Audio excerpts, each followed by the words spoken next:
Welcome to Pass the Torch, where we ignite purpose, passion, and potential in early childhood development, one conversation at a time. Hi, I'm Leanne from At Love to Create Educational Platform, and we once again back with a wonderful episode about sensory spaces.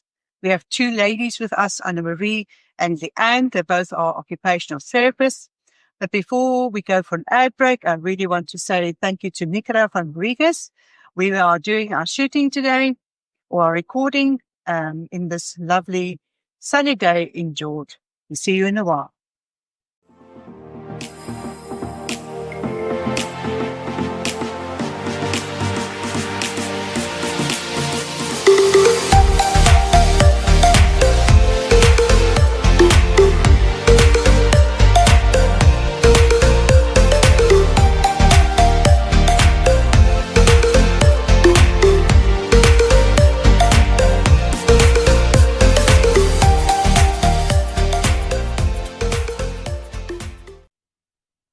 Right. Good morning, ladies. Annamarie and Leanne, welcome to our podcast. And I'm very excited about this discussion today. And I really want to the first question I would really like to ask you is to tell the listeners or the audience, who is Leanne, who's Annamarie?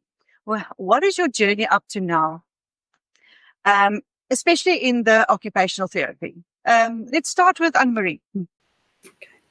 Thank you so much. And Diane, thank you for having us, for hosting us. Yes, I have been an occupational therapist since 1979, now retired, but for most of my career, I've been at the University of the Free State, Department of Occupational Therapy, and I retired in 2020 and are now residing in Kleinmond in the Western Cape, but still very much involved with the South African Institute for Sensory Integration, or SAHISI, and especially with the building of the sensory spaces, playgrounds, and where I headed the portfolio for many years. Leanne has taken over from me. And so she's now heading, but I'm still there to support and to help and to live out my passion for the building of sensory spaces, playgrounds. And yes, I'm a mom of 2 children, and I've got 3 grandchildren, nearly 4. Yes, and I enjoy them a lot. And yeah, that's more or less my story. Would you say when you retire, you say you retired, but it doesn't seem like you retired. Is this your hobby? There's many definitions for retirement. I could never retire. I'm just, if I can still contribute, I will contribute. I'm in the same mindset. And Leanne, you. Okay, hello everyone. Very excited to be here with all of you. So my journey is definitely much less years of experience than Annamarie. I graduated in 2016 for occupational therapy, and thereafter I had quite the journey in finding my passion. I think I always knew I wanted to work with children. That passion has sat in my heart since I was young as well, but really struggled to get into Cape Town and find my feet. So I actually got involved with the University of the Western Cape, working with students, and did some supervising and learning more concepts around occupational therapy. And then from there, I got recruited by a practice in Durbanville, where I became involved in private practice, specifically focusing on air sensory integration. And this is where my passion really got stirred, and I got really rooted in this approach in therapy. We worked with a variety of children to adults, so I got to apply the approach from young to old, and then I took over that practice for a few years, only to find that my passion and my heart was with the children in under-resourced communities, more than the children that have access to these services. And that's when I got involved with SAHISI, which is the South African Institute for Sensory Integration. And since being on the board, getting exposed to sensory spaces, I kind of just fitted myself and pushed myself more into getting involved. And then the rest is history. Yeah, and you got somebody next to you that's taking your hand and taking you on this wonderful journey. I mean, I think you're learning from the best. Absolutely. I think Annamarie is one of probably the best mentor to have.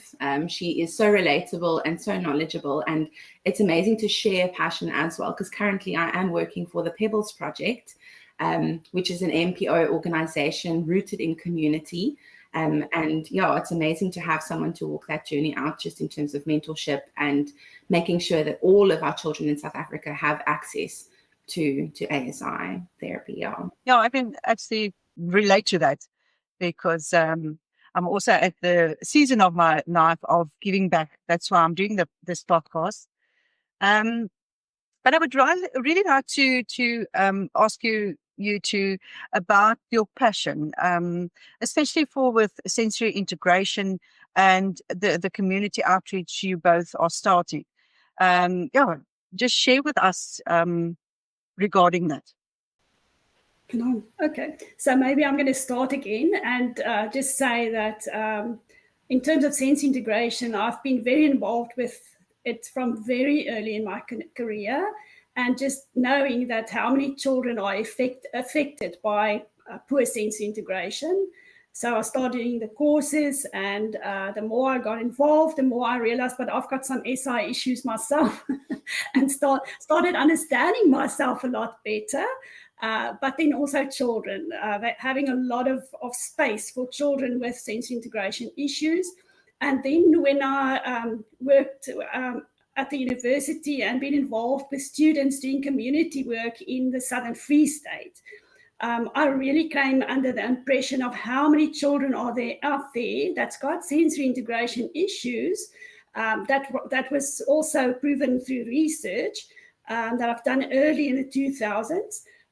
But these children would never be able to afford a therapist, going to occupational therapy with a therapist that's been trained in air sense integration. So I really became aware of that and thought, how are we going to reach these children? Because it seems like a task that's never going to have answers, but the answers came. And yeah, I'll share some more about that in some of the later sharings of our story. But yes, that's how it started, but just being so aware of so many kids that's got sense integration issues. No, thank you, Annamarie. And Leanne, and your journey? Yeah, my journey, my passion really got, stirred when I was working with children that were attending the Tygerberg Hospital. We serviced one of the schools there, and these children come from families that are not as privileged. And for me, the passion was in thinking outside of the box, in creating opportunities for more enriched, engagement in our sessions, especially when we didn't have what we had in our private practice. We didn't have the equipment, we didn't have the beams, we didn't have, all the equipment to use. And part of that was walking a journey with parents that came from communities where this wasn't known. This wasn't a buzzword for them at all. It was new, it was novel. So really in that time, also early in my career, I had to really reach out in a way that was knowledgeable to them, that they could understand what sensory integration was. And from that point on, I think with my nephew also has sensory integration challenges, and they also couldn't afford sending him for private therapy. And that's kind of where I was just, how can we reach these people and even communities that are really struggling? So that was my journey.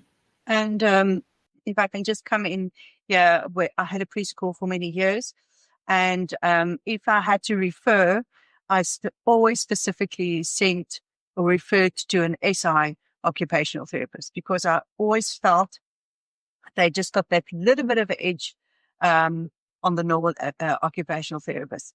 So yes, and what sparked the idea behind sensory spaces? Annamarie, Yeah, I believe that's your baby, that's your joy, Yes. and your pride and joy.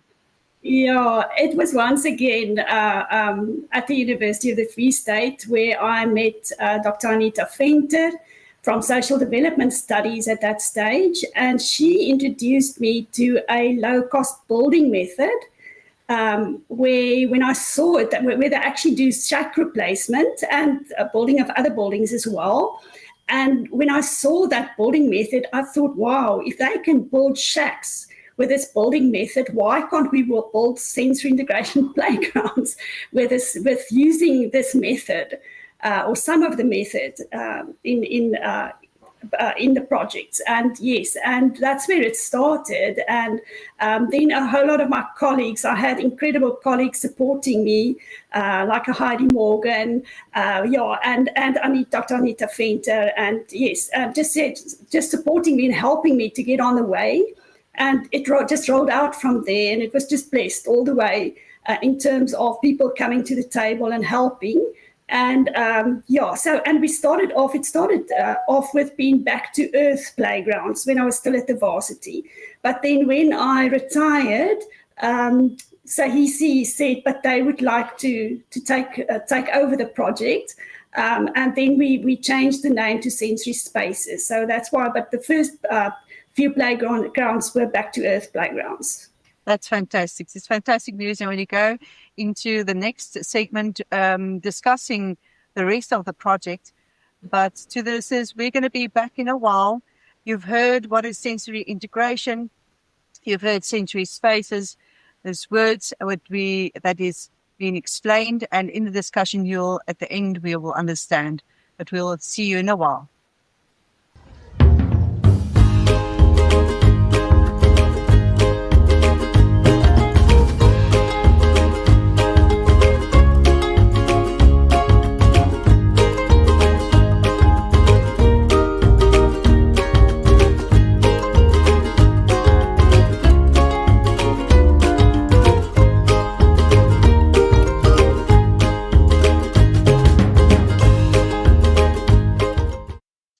Right, and welcome back, everyone, at the second segment of our discussion.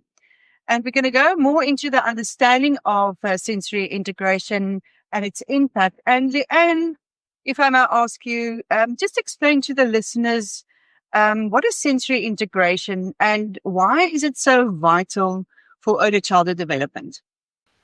Okay, so sensory integration is a very complex process, but the easiest way to explain it is to think of it as it is a neurological process. So we are looking at the brain when we talk about sensory integration, and it's really the process where your brain is absorbing different senses of your body from what you're experiencing from your body as well as the environment around you.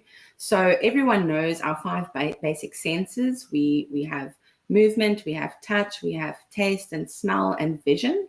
And then there are also other hidden sensory systems that is processed by the brain, and that includes proprioception and vestibular, and then we have something called interoception. So the process of sensory integration is where our brain organizes and adjusts these inputs to help us to function.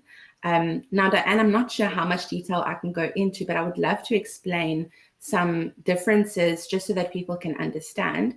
So part of sensory integration, we have 2 parts that we look at. The first part is what we call reactivity. And this speaks to how a child responds to input that his brain is receiving. And this often comes out in an emotional response or a behavioral response, because they can either overreact, which means that they have a really low threshold that they can manage with. So, for example, if a child has a really low threshold with movement, then he might overreact because he's going to get dizzy, he's going to feel nauseous. It's how he feels with that input coming in and then responds. Where a child could also underreact, which means that there's a very high threshold that this child can handle. And that child, if we're looking at movement, will go and go and go and want more and more and more.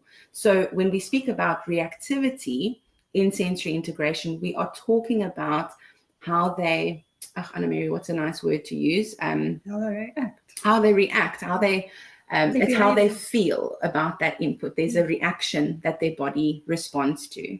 And then another part that we look at, which is actually the most important and a really vital part of early childhood, is what we call discrimination. So this is where the brain has to distinguish qualities of what it is that they are receiving in terms of the input. So if we're looking at movement, the brain has to decide, sure, what is the rate that we are moving at? What is the direction that we are moving at?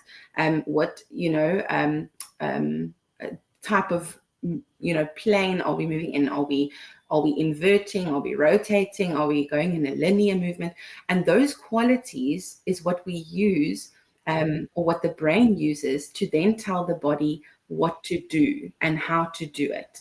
And this is often a part of sensory integration that many people do not know about. Everyone knows about reactivity. They call it often overstimulation or understimulation, but actually that's only one section of sensory integration. And we really need discrimination to function properly in our everyday life. And thank you for that detail, because as you know, this podcast is about early childhood development, and that people you explain it so simple, but for me it's important for parents and educators and people out there, the audience, anybody that's going to listen, to actually hear this information, which is very important, because sometimes you hear a word like, as I said, sensory integration, but what is it exactly? And which sensory systems would you say is the most influential in development? So there are three sensory systems that really form the foundation to everything else in our developmental process.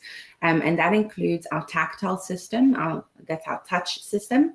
And then we have our proprioceptive system, which is our system that is almost like the inner map of our body. It tells us where our body is in space, the force that we are using, and also plays a big role in staying regulated throughout activities.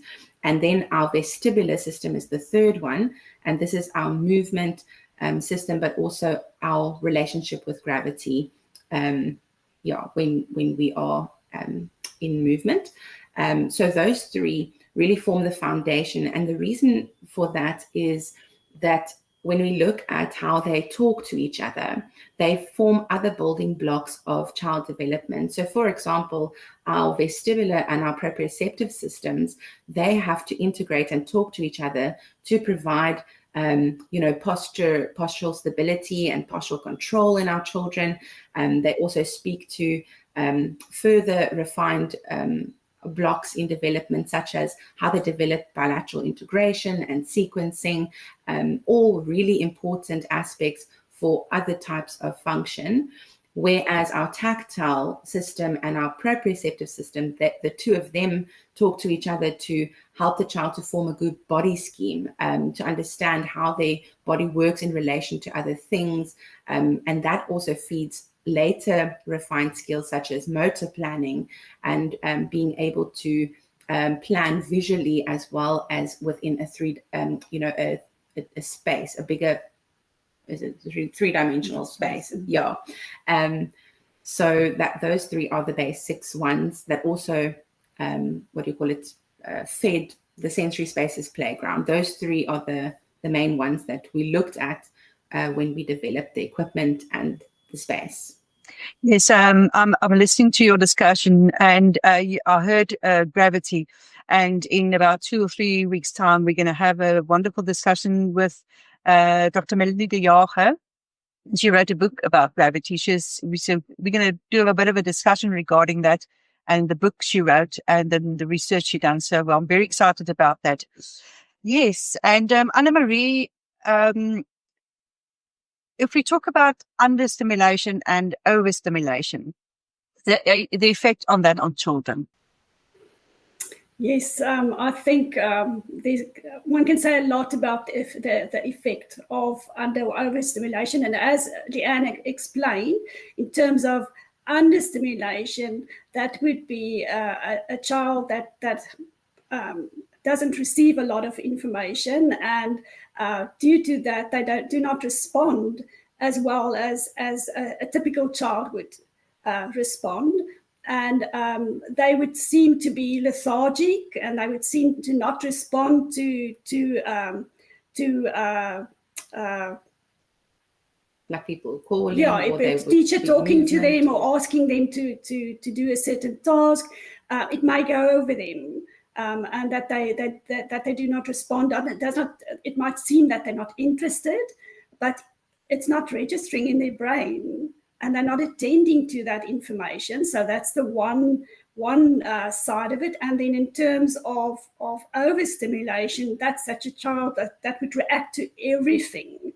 And the teacher would ask a question, and before the question is even completed, the child has already called out the answer or started doing an activity, but in terms of how does it differ in underserved environments, we haven't done research on that. So that's actually an interesting research question. How does it differ in your environments or your different environments?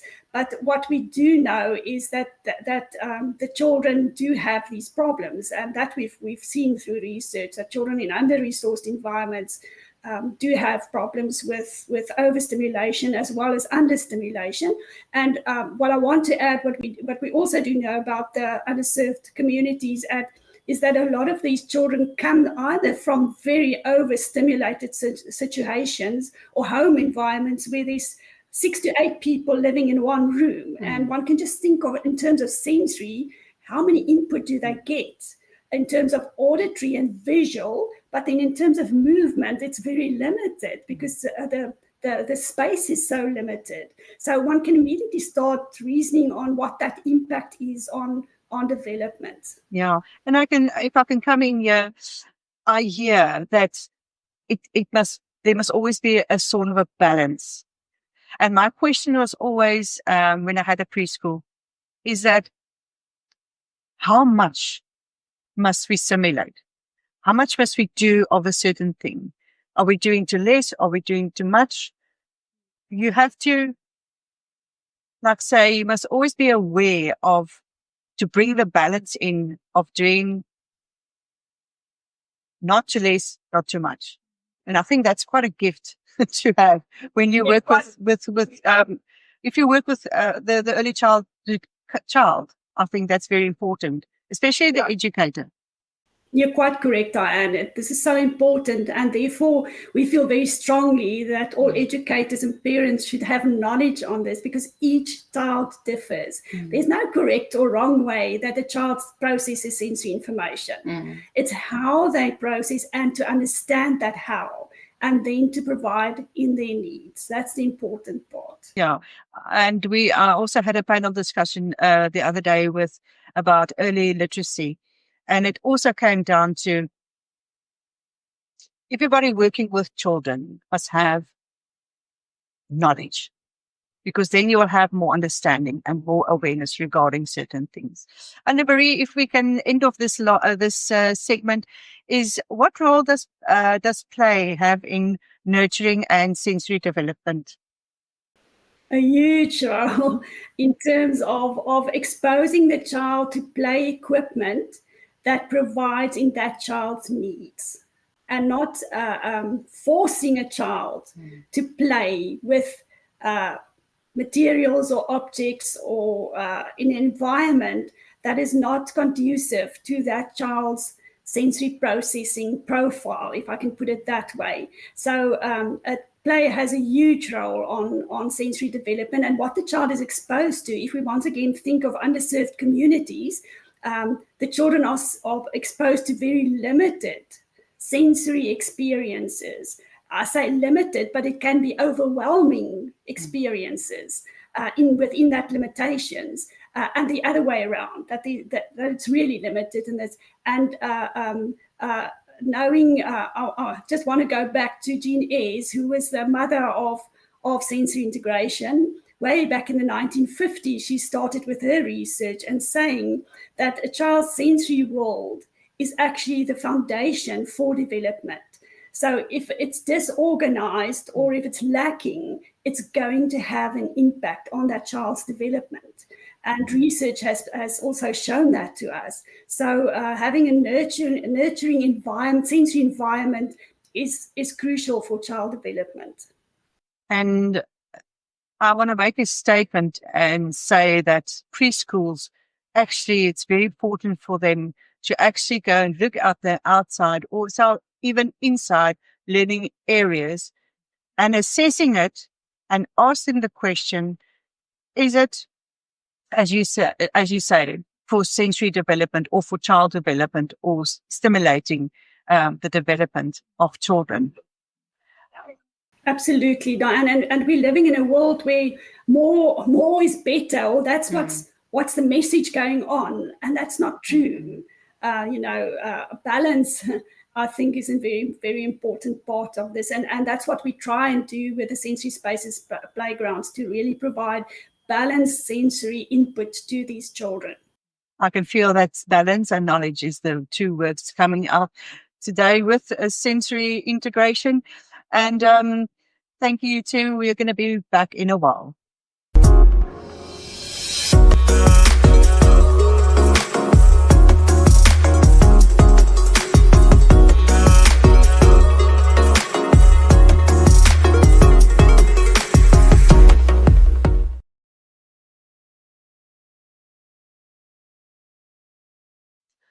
Oh, welcome back, ladies. And yes, I think we're going to dig in with sensory spaces regarding the design and the process of it and the equipment and the community involvement.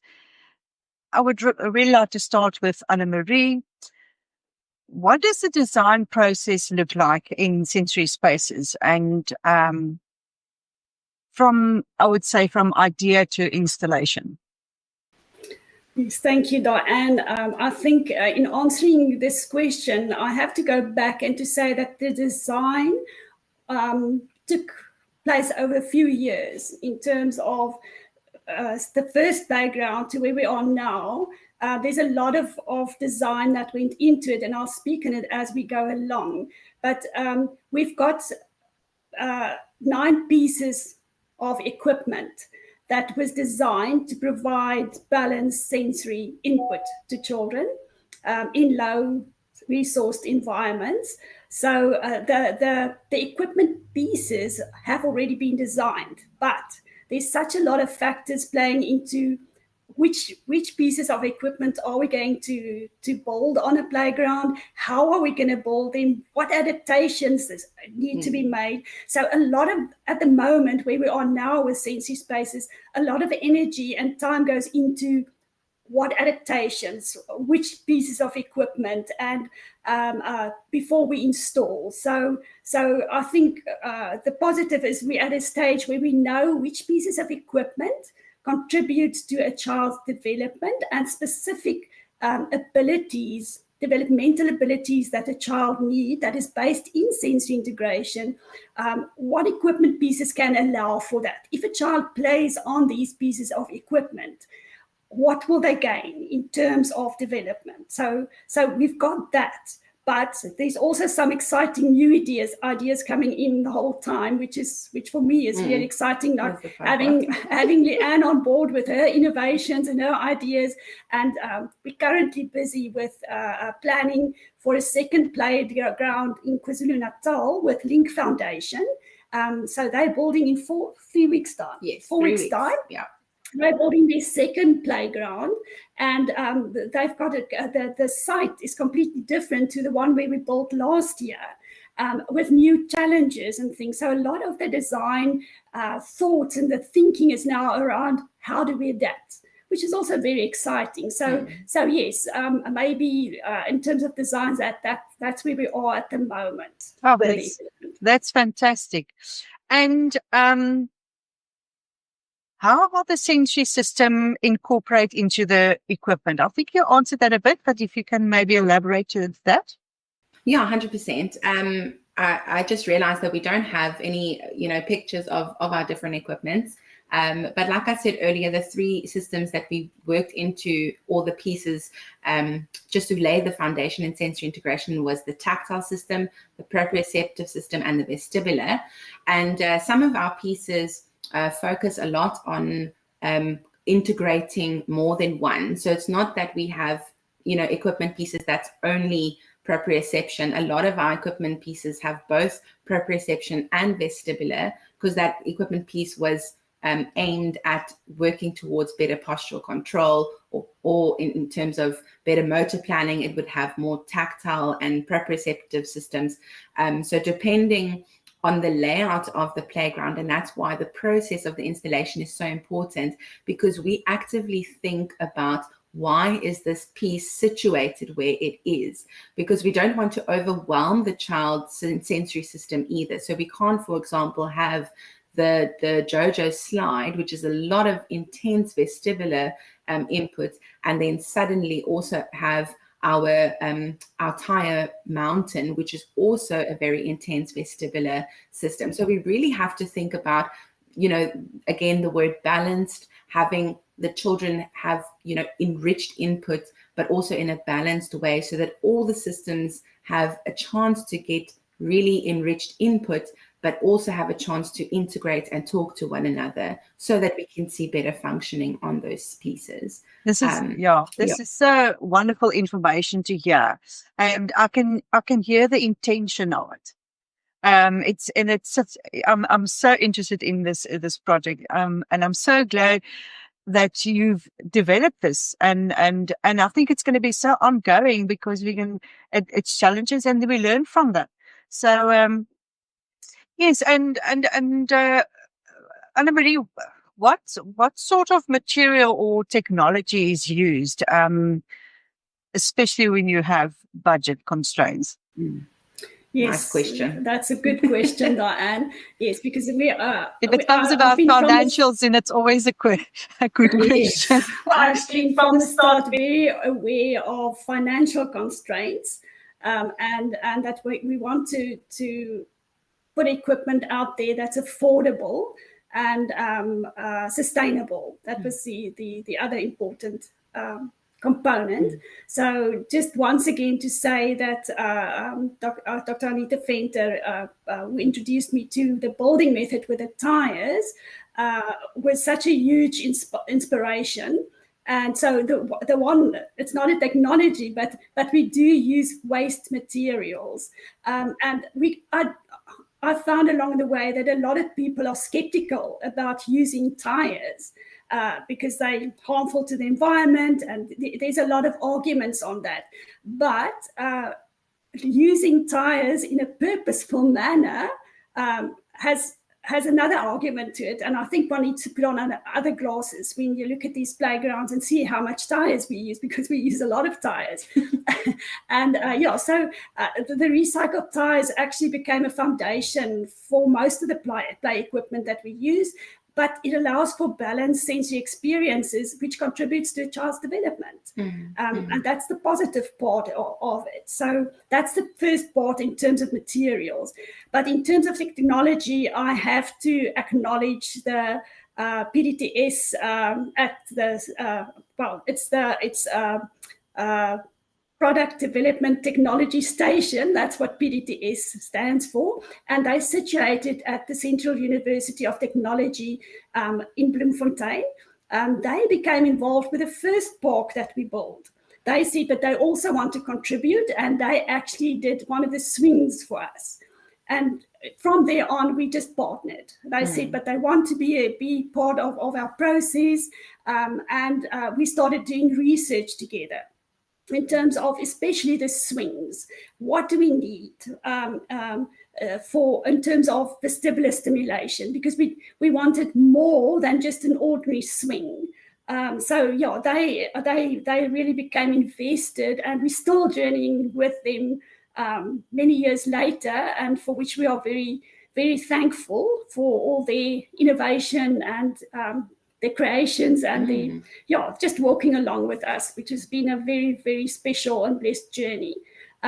So what we started with the swings, when we first got the design after the research we've done, we know we wanted certain swings with certain, as I can call it, certain features. And they started with 3D printing. So they printed the first swings for us with a huge 3D printer. The one is like a pod swing, the other is more like a platform swing, and the other is more like a log swing. But they created it from 3D, designing 3D and then printing them with waste plastic. But then when the process started rolling out and there was bigger demand, they said, but we need to look at something different.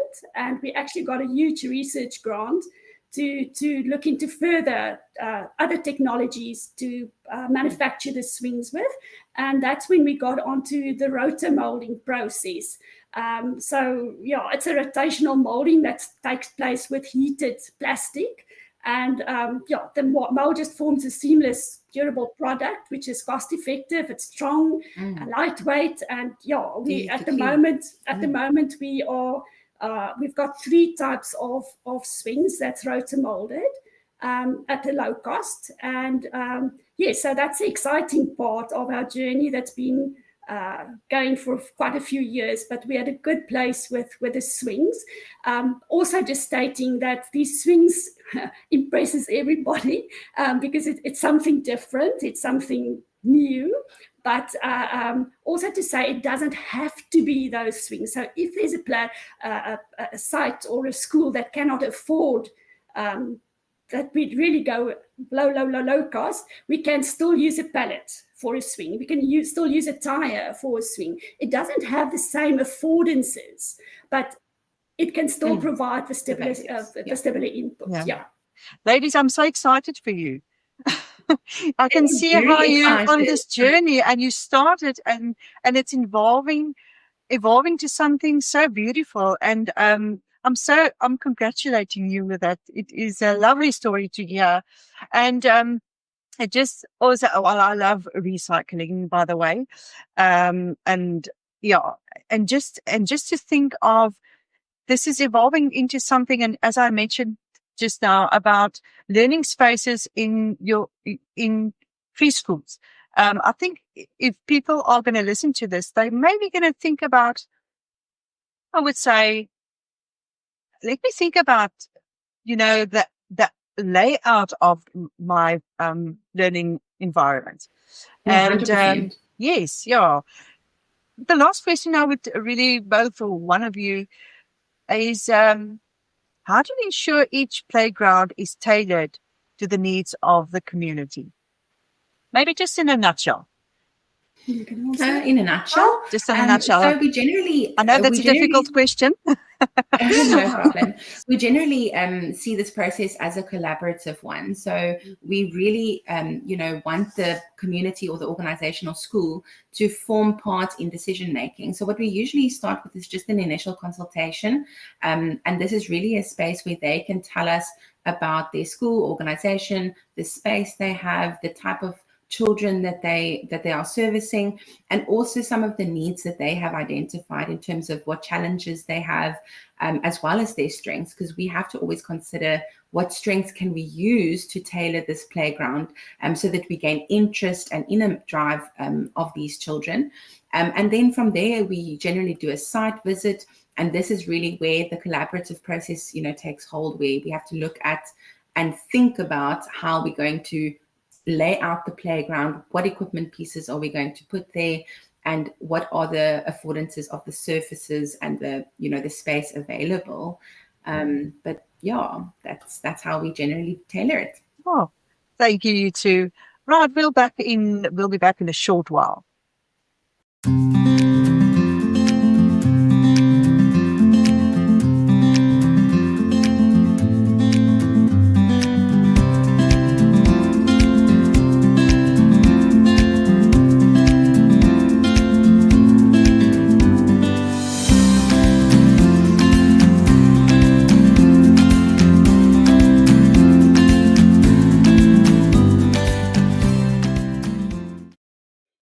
Right, and welcome back.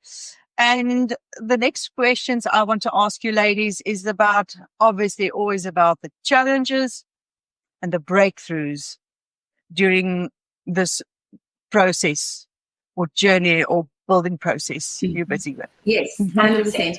I'll start off with some of the challenges that we find while we are building or planning for the build. So one of the challenges is always the location of the building site. And it's not that the site is the challenge, it's always the location of it. So for example, our recent build was really rural in terms of we have to think about how far we're traveling to the site daily. And getting all the materials to that place for the build is always a challenge. And because of that, we have to think of where we're sourcing the materials, what variables play a role in terms of transporting it. And then we also have to think about the manpower that we're going to need for the build. So that's always a challenge, is we have to always think about the space that we're going to be and how we can source volunteers that are close enough to come daily to volunteer for building. And we really want to involve the community members. So we need someone or a few people that almost play they're almost like our community keepers. We need to have people that can convince people to come and volunteer. So that's always a challenge to find them. And then other variables that happen during the building week is always a challenge. So whether it is a recent challenge was the ground was so hard and clay-like that we needed machinery to help us. So we couldn't rely only on our manpower. And so that was a variable that happened. And other variables include things like weather. Suddenly it rains on day 3 and we can't build or throw concrete. Or someone makes maybe a mistake in the building and suddenly we run out of materials.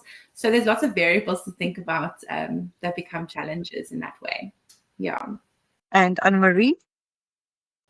Okay, in terms of breakthroughs, I think going back in history, the first breakthrough was when I was able to decide which pieces of equipment would address foundational abilities, equipment that's low cost, that's sustainable. That was for me a huge breakthrough, because you get excited about this building method, about a lot of tires, poles, whatever is donated for a playground, but then you have to decide which pieces of equipment will allow for balanced sensory input in terms of those 3 systems that Leanne has already mentioned. So that was a huge breakthrough for me.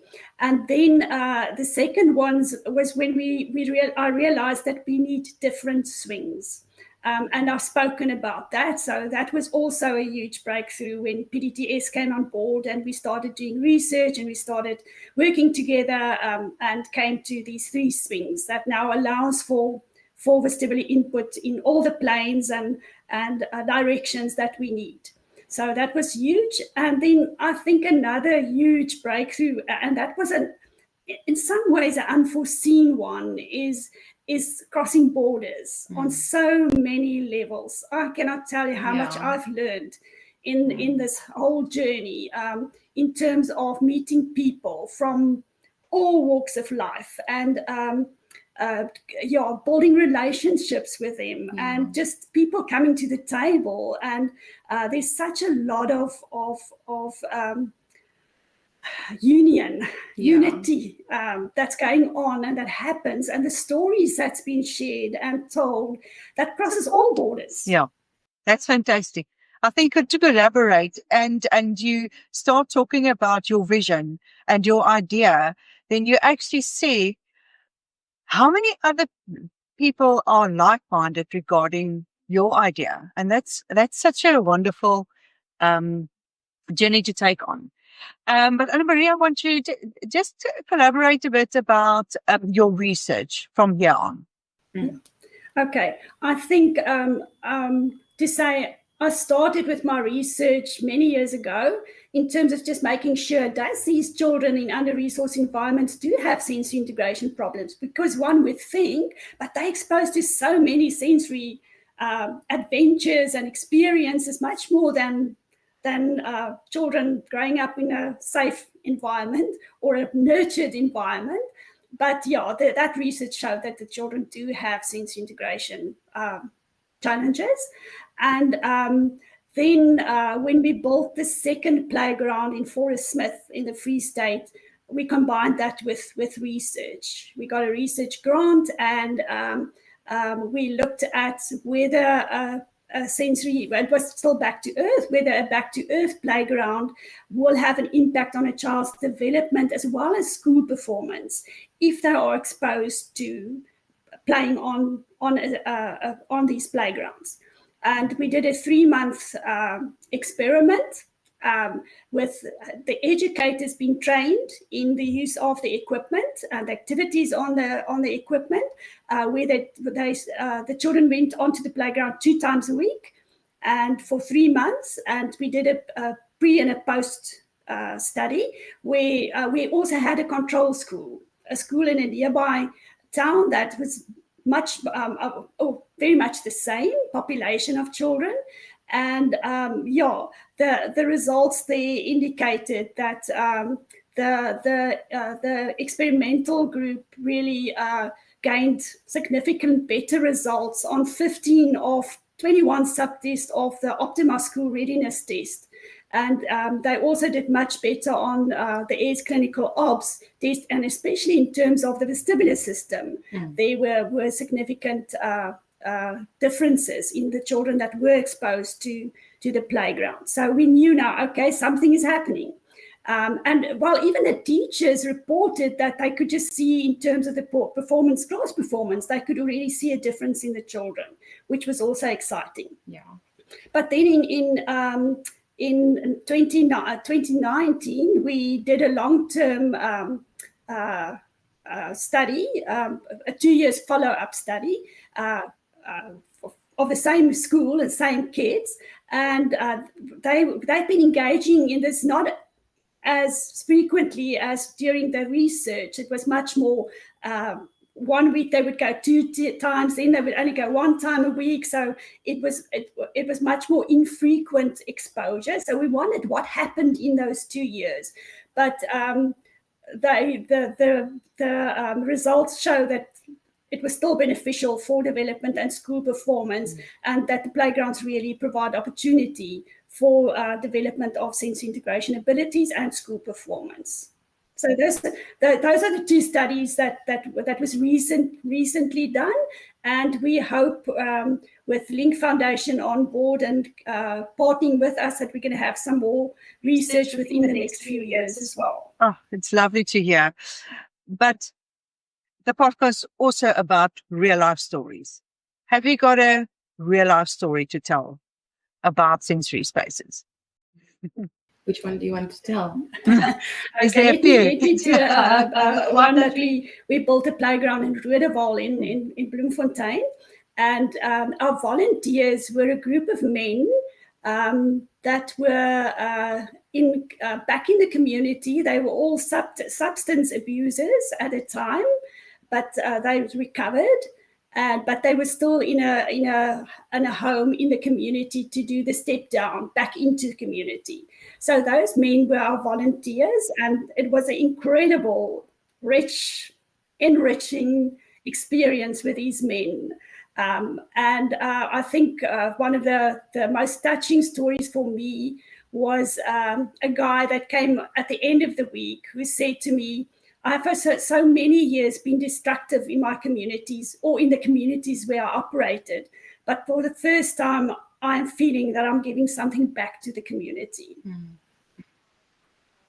But I would really like to ask Leanne, what's next? What's next for sensory spaces? Yeah. Diane, it's so exciting to think about how far sensory spaces have come. And the opportunities for future is so endless, actually. But we definitely want to create more accessibility for children right across South Africa. That is the intention. The more, which is very needed. If I can chip in here, it's very needed. Yes. So we really want to expand building in all of our provinces. That is the dream. And then, of course, also to provide more transferring of skills opportunities. So yes, we are targeting the children. They are the reason that this started. But in the process, we've realized that there's so much skill transferring happening that sensory spaces could open doors, not just for the children, but also for any community member that might feel, no opportunity has knocked on their door before. So that really is the dream for us. And tell me, where can people find you? So after taking over from Annamarie, Saisi has obviously taken sensory spaces on. So the Saisi website is definitely one space that people could reach us. Our website is currently being revamped, and we are hoping that the launch is within the next 2 months. So then there should be a sensory spaces page for people to read more information, but also to contact us through there. Otherwise, people could email me directly at sisensoryspaces.co.za. That's where they could find us. But if all else fails, please just contact Saisi and ask for sensory spaces, and they'll direct you directly to us. Thank you, ladies. It was a wonderful discussion today. And if you really, as a listener, want to learn more, we're going to put the details into the show notes. And if you want to donate as well, and I want to end off, keep building spaces where children can play, learn, and thrive. Thank you, and we'll see you in the next episode.